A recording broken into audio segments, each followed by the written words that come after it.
This is our first meeting at the beginning of the year, and I welcome you all back to City Hall and to the City Council. It's been an eventful end of year and equally eventful beginning of the year, such is the nature of managing a capital city. We have got a huge task ahead of us. We had a bountiful rainy season, and the rainy season, yes, is always welcome, and we thank the Lord for that, but it also exposed our shortcomings in terms of preparedness for flooding, the roads, infrastructure, and we were exposed a great deal by the rains. We are thankful that we were not as badly hit as other cities in the region. I do remember when we held a meeting here about a number of lives that had been lost countrywide. At that time it was 89 or thereabouts, but in Harare I did not receive a report of such a nature, and that we are grateful. So we continue to look at the things that that we need to do, and we need to work for our words. We must take cognizance of what the situation will be. We are either halfway through our terms. If not halfway through our terms, we are 1/3 through our terms, depending on what will happen to Parliament or what is happening in Parliament.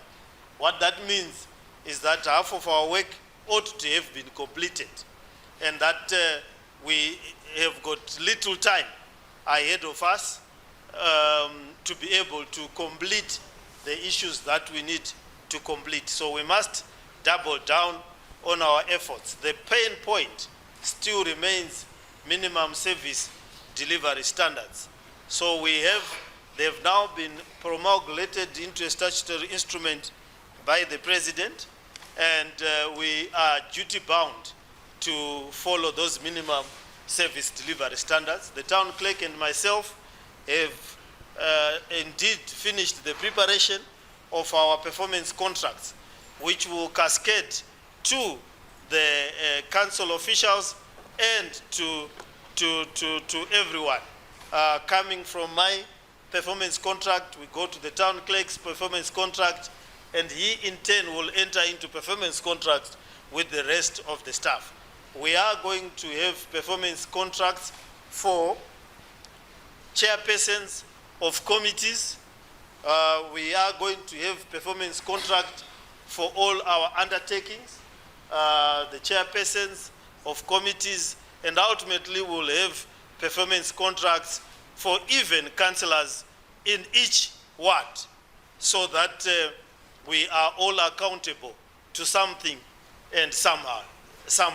So these are very key in terms of what we want Kutio Committee needs to achieve, what it has achieved, and what it has failed to achieve, so that the next time we are rotating chairpersons or keeping chairpersons, people won't say that we are engaged in favoritism of one form or the other. There must be a scientific basis to what we are doing.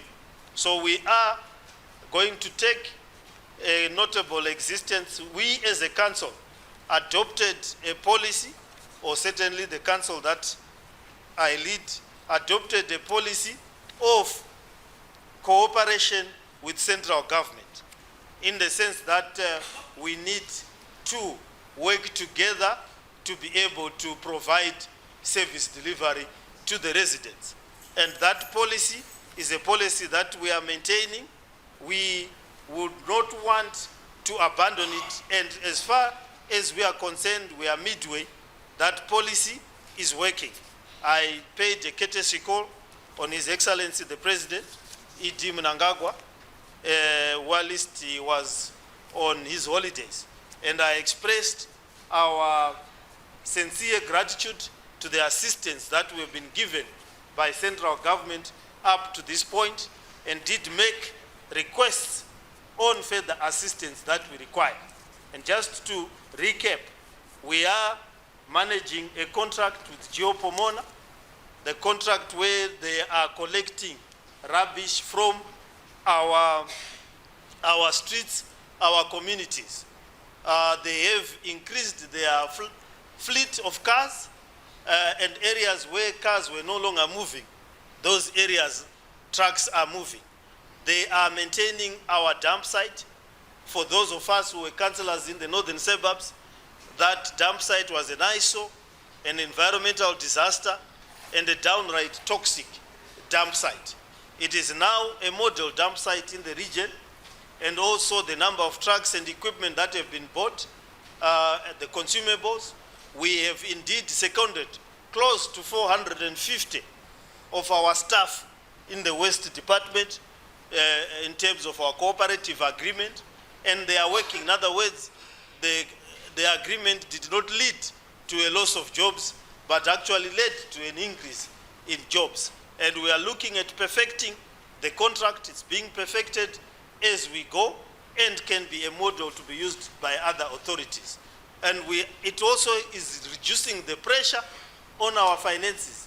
And we'll ask the finance chair and the finance director to highlight those savings in terms of their contribution to our workforce, contribution to consumables, fuel, wear and tear, and capital expenditure. And that, I think, is working. A number of issues have arisen. People are dumping where they are clearing. We need enforcement. We need to capacitate our police to be able to arrest. And this year, because of vending and because of other habits, we are going to be tough on littering. Now that we've got a partner capable of moving the litter, and we are moving the litter, we are going to introduce tougher laws, tougher measures for people who litter. I was seeing a video of First Street this morning, which was circulating. Don't worry about the combis that were traveling. Just look at the paving, the ugliness, the chaotic behavior, the various assortment of gadgets that are there, mbaura, cooking utensils.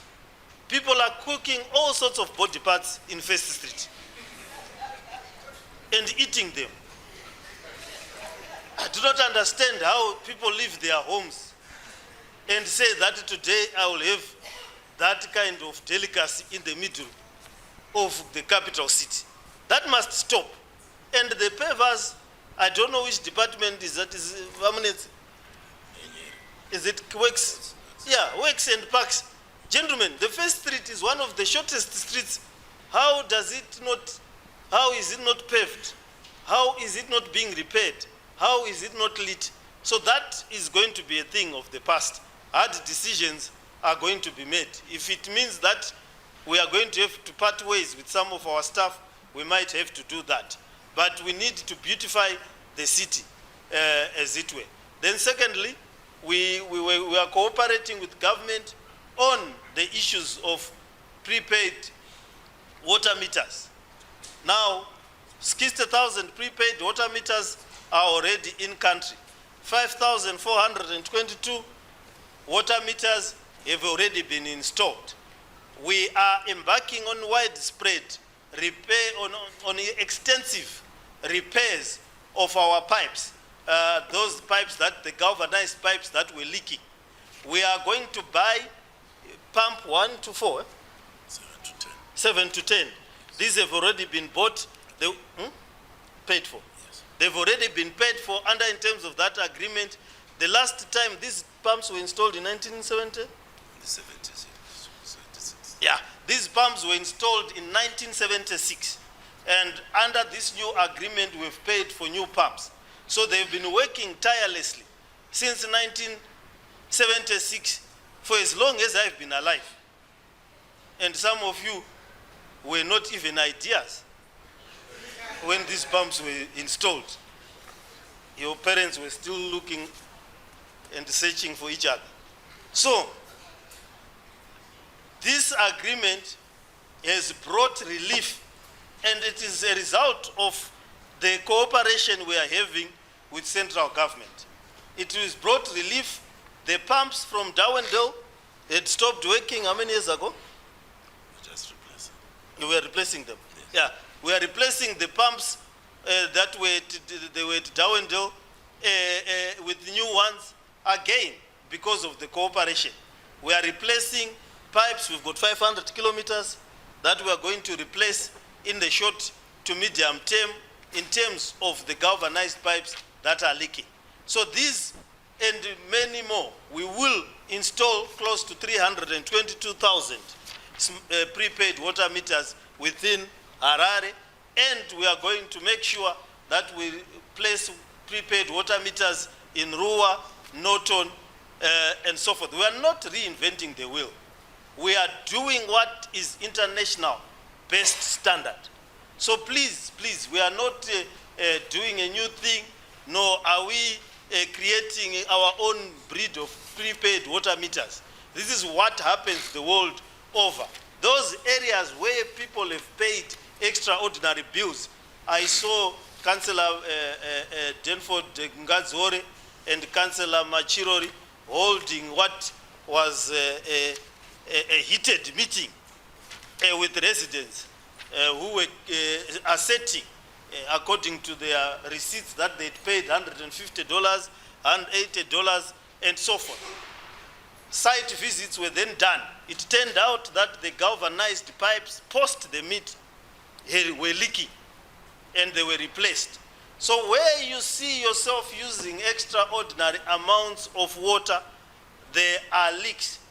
There are some people who have cisterns that leak throughout the whole night, or taps that don't go around usiku wese imvura inenge ichidini ichirasika, vanorara vakavhura matepu, vanota vakaita chakati, handitika mita inochaja wasteful behavior, neuya anorara achidiridza mbambaira dzake usiku wese inochaja. So those are the things of the past, and they will have to stop. So that's one of the things that we are cooperating with the central government in relation to water and prepaid water meters. So there's going to be a revamp. Kunji Dam is now impounding water, and maybe in 2 to 3 years it will be full. In that time, we hope the pipeline will be done, and the plant would be constructed. We went with the town clerk. Did we go together? It was with the town clerk. With the town clerk to inspect the designs of the treatment plant that's going to be put there by Zwina, which we are going to operate. So this cooperation is bringing fruits, as you can see, in terms of not only saka handisi kungonotorwa mapicture na president ndizvo kana kungotorwa mapicture na minister. Tiri kutowana matangible results from the efforts of working and having a seamless relationship with central government. You saw what they did on the roads in terms of the SADC summit and so forth. I also had 2 meetings to come to the roads. Also